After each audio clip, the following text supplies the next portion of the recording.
Hello friends, नमस्कार। स्वागत है आपका आज के सेशन में। आज हम लोग चर्चा करने वाले हैं राष्ट्रीय उद्यान पे, जो कि इम्पोर्टेंट है हमारे एग्जाम यूपीपीसीएस समीक्षा अधिकारी ऑल स्टेट पीसीएस के लिए। ये टॉपिक इतना महत्वपूर्ण है कि किसी न किसी रूप में, चाहे वो आपको ऑप्शन बना के दे या मैच करने को दे, किसी न किसी रूप में एग्जाम में आता है।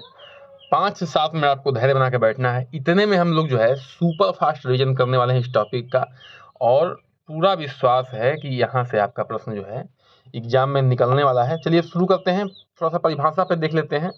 जो राष्ट्रीय उद्यान है वो क्या है?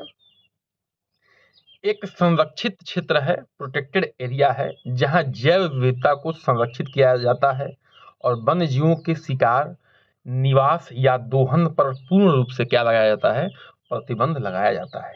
जो वन्य जीव अभयारण्य था वहाँ पे पूर्ण रूप प्रतिबंध नहीं था। वहाँ पे जो है कुछ नियमों के अनुसार जो है जो सिविलियन थे उनको एंट्री मिल जाती थी, लेकिन यहाँ पे जो है किसी को भी निषेध एंट्री नहीं मिलेगी। पूर्ण रूप से क्या है? निषेध है।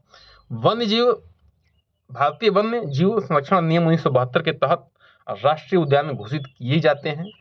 इसमें जो है मानव गतिविधियों जैसे शिकार करना, लकड़ी कटाई, पशुपालन आदि की अनुमति नहीं होती है। बहुत ही विशेष कंडीशन में होती है, लेकिन मैक्सिमम कंडीशन में आपको जो है अनुमति नहीं मिलती है, क्योंकि जो है ये पूरा का पूरा जमीन किसके अंडर में होता है? गवर्नमेंट के अंडर में होता है। मुख्य उद्देश्य क्या है? जैव विविधता का संरक्षण करना, संकटग्रस्त प्रजातियों की रक्षा करना, पारिस्थितिक तंत्र की बहाली, अनुसंधान व शिक्षा के लिए अवसर प्रदान करना।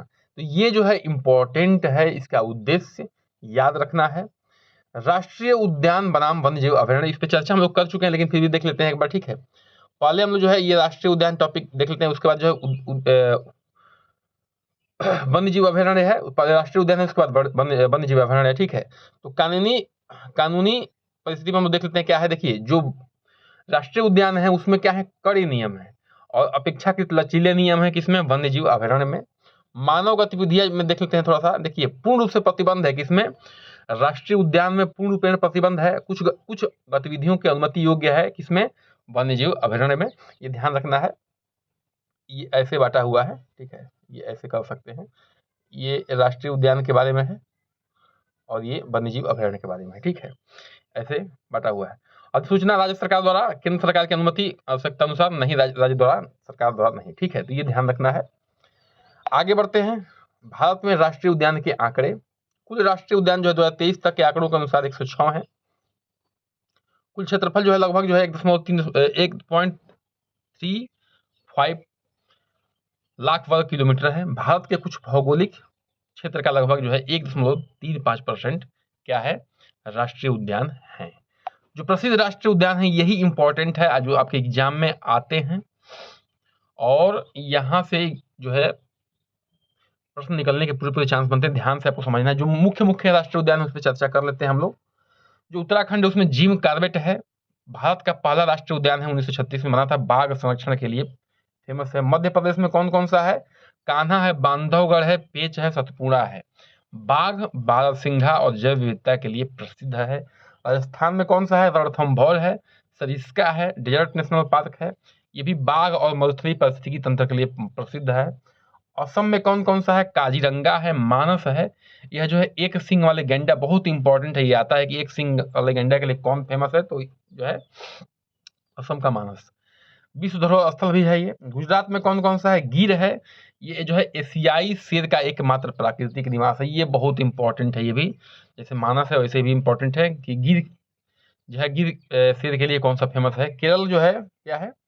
एरविकुलम पेरियार नीलगिरी के तहत जो है हाथी संरक्षण के लिए फेमस है। एरविकुलर और पेरियार दोनों जो है कहाँ पे है? केरल में है। कर्नाटक के लिए बांदीपुर और नागरहोल बाघ परियोजना। नागरहोल जो है ये सब क्या किसके लिए फेमस है? बाघ परियोजना, हाथी कॉरिडोर के लिए फेमस है। आगे बढ़ते हैं। महाराष्ट्र पे चर्चा हो गई है। तडोबा, संजय गांधी नेशनल पार्क, ये सब महाराष्ट्र के फेमस हैं। बाघ और शहरी जैव विविधता के लिए फेमस है। छत्तीसगढ़ में इंद्रावती है, ये बाघ संगम वन क्षेत्र के लिए फेमस है। तमिलनाडु में कौन सा है? मधुमलाई अन्नामलाई, ठीक है, बायोस्फीयर रिजर्व है का हिस्सा है। और अरुणाचल प्रदेश में कौन कौन सा है? नामदफा, बहुत इंपॉर्टेंट है, ये आपके पेपर में आता है।